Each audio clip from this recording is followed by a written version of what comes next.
নমস্কার বন্ধুরা, টেস্টি হেসেলে আপনাদের সবাইকে স্বাগত। আজকে শীতের মরশুমি সবজি দিয়ে মৌরলা মাছের ঝাল আপনাদের সামনে করে দেখাবো।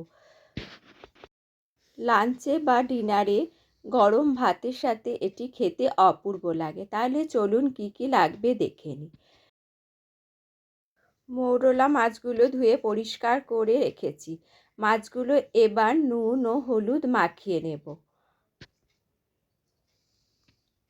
আর পেঁয়াজ কলি, বেগুন, আলু, শিম লম্বালম্বি কেটে নিয়েছি, কাঁচা টমেটো নিয়েছি, আর পেঁয়াজ, রসুন ও কাঁচা লঙ্কা নিয়েছি। এবার সর্ষের তেল গরম করে তেলের মধ্যে একটু নুন দিয়ে তারপর মাছগুলো ছেড়ে দেব। তেলের মধ্যে নুন দিলে ছোট মাছগুলো ভেঙে যায় না। উল্টে পাল্টে মাছগুলো ভালো করে ভেজে নেব। মাছ ভাজা হয়ে গেলে একটা পাত্রের মধ্যে মাছগুলো তুলে নেব।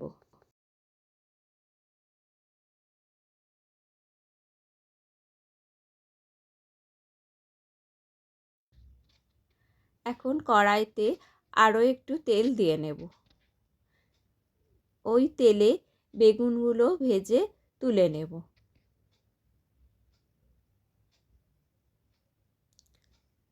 বেগুন ভাজা হয়ে গেছে, পাত্রে তুলে নেব।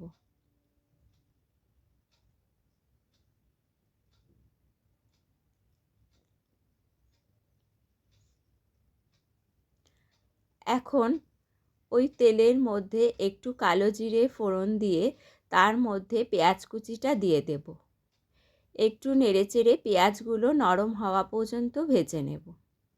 পেঁয়াজ ভাজা হয়ে গেলে তার মধ্যে আলু ও শিম দিয়ে দেব। একটু নেড়েচেড়ে এর মধ্যে পরিমাণ মতো নুন ও হলুদ দিয়ে নেব। এখন শিম ও আলুটা একটু ভেজে নেব।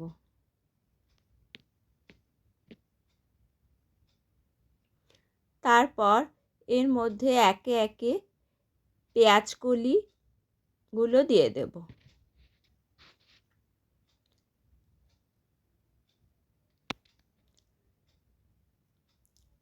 তারপর কাঁচা টমেটোগুলোও দিয়ে দেব।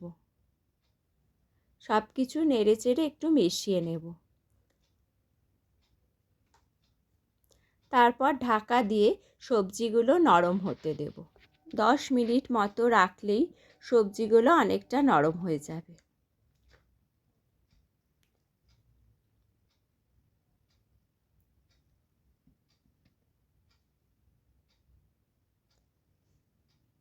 এবার এর মধ্যে কাঁচা লঙ্কা ও রসুন কুচিগুলো দিয়ে দেব। নাড়িয়ে চাড়িয়ে একটু মিশিয়ে নেব।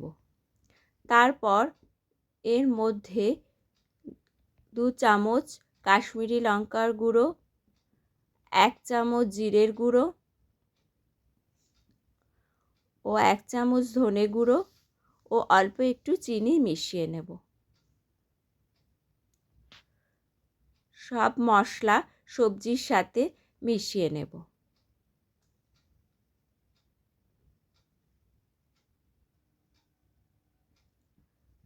সবজি ও মশলা একসাথে মিশে গেলে এর মধ্যে পরিমাণ মতো জল দিয়ে দেব।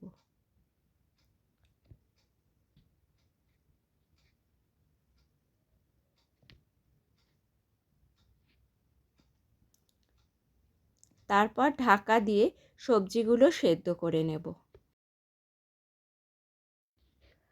ঢাকা সরিয়ে দেখে নেব সবজিগুলো সেদ্ধ হয়েছে কিনা। আলু নরম হয়ে গেছে। এই পর্যায়ে ভেজে রাখা বেগুনগুলো এর মধ্যে মিশিয়ে দেব।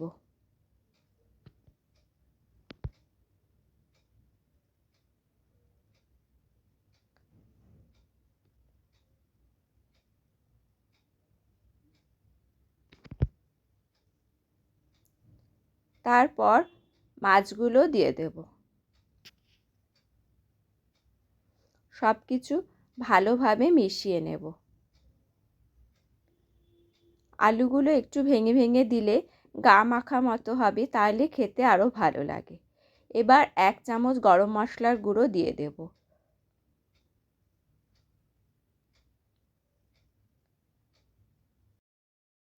খুব সহজেই তৈরি হয়ে গেল মৌরলা মাছের ঝাল।